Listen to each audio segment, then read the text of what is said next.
Hi everyone, welcome back to my channel. I know it's been a while, and it's been a while since I've done an actual video. I've basically done live streams for a while, but I'm back to do regular videos, and I'm going to start, and this is part one of an 8-part Golden Globes series. Taking 8 years of iconic Golden Globe years, talk about what I would nominate and what I would give the win in its place. And I chose 8 because it's the 80th anniversary. I thought 8, yeah, I was trying to be clever. Whether or not that actually works is another. This year, we're starting off in 1992. Now, 1992 is an iconic year. The animated Beauty and the Beast film just came out. The Silence of the Lambs, Thelma and Louise. Like, there was just so many iconic movies, and I thought this would be a good year to start off with. So let's start with Best Picture Drama. Now, mine and theirs is pretty much the same, except instead of Bugsy, which I didn't see, I'm sorry.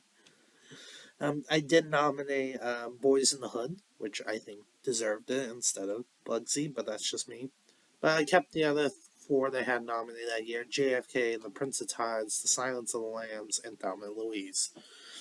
Now, they gave the win to Bugsy, but I think Thelma and Louise hands down deserved the win. I thought it was better direction, better acting, better screenplay than pretty much all these. All these movies were good, but Thelma and Louise was better, and it's so iconic. Best Picture Comedy. Now, this is where we differ. So, I kept the three they nominated: Beauty and the Beast, The Fisher King, and Fried Green Tomatoes. Those three I kept. But, ow. Sorry, my cat just scratched me.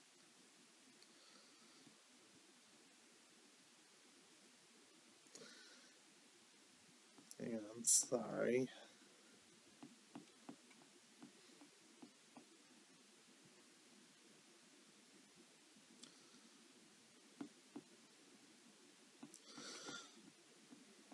Sorry, I had it open for him. This isn't better. But instead of City Slickers and the Commitments, I have The Father and the Bride and The Fisher King. I mean, it's, and Hook. That's what I meant to say. I still kept their original winner, though, which was Beauty and the Beast. I think that easily deserved the win. Best Actress Drama. This is when things get interesting. Again, it's another I kept 4 out of 5. Gina Davis and Susan Sarandon for Thelma and Louise. Jodie Foster for Silence of the Lambs. And Laura Dern for Rambling Rose. But instead of Annette Bening for Bugsy, I put Bette Midler for The Boys, which actually won comedy drama. I mean, comedy musical, but it's not a musical. It's not. It's about a singer, but it's not a musical or a comedy. Believe me, we're going to talk about that way later. With that change in mind, I gave the win to Susan Sarandon instead of Jodie Foster. Now, actress comedy. This is where there's a lot of difference here. So I kept Alan Barkin for Switch and Kathy Bates for Fried Green Tomatoes. But instead of Bette Midler for The Boys, Angela Houston for The Addams Family, and Michelle Pfeiffer for Frankie and Johnny, I nominated Liza Minnelli for Stepping Out, Demi Moore for The Butcher's Wife, and Meryl Streep for Defending Your Life. I gave the win to actually Ellen Barkin because I thought her performance was very comedic, very fresh. It's a performance that I think if this was 20 years later, she would have won. I really think so. It's just a more modern day performance than it was back then.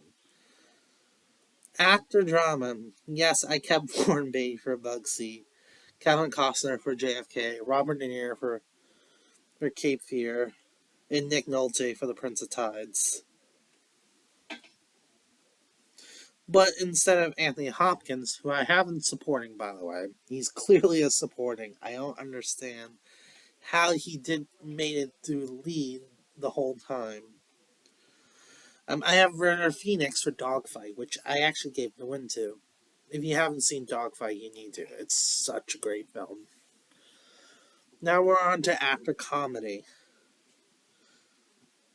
Now, instead of Billy Crystal for City Slickers and Kevin Kline for Soap Dish, I put Steve Martin for Father of the Bride and Mel Brooks for Life Stinks. But now they nominated Kevin Kline for Hook, but I nominated Robin Williams for Hook instead. I still kept Robin Williams for The Fisher King, so I had Robin Williams nominated twice, as he should. And I still have one for The Fisher King, like they did. And I still kept Jeff Bridges for The Fisher King, too. Now we're on to supporting actress. This is the only category that is the exact same as they had at the Globes. Nicole Kidman for Billy Bathgate, Diane Ladd for Rambling Rose, Juliette Lewis for Cape Fear, Mercedes Rules for The Fisher King, and Jessica Tandy for Fried Green Tomatoes. And obviously, I still kept Mercedes Rule as the winner. That was amazing performance. Probably one of my favorites of all time.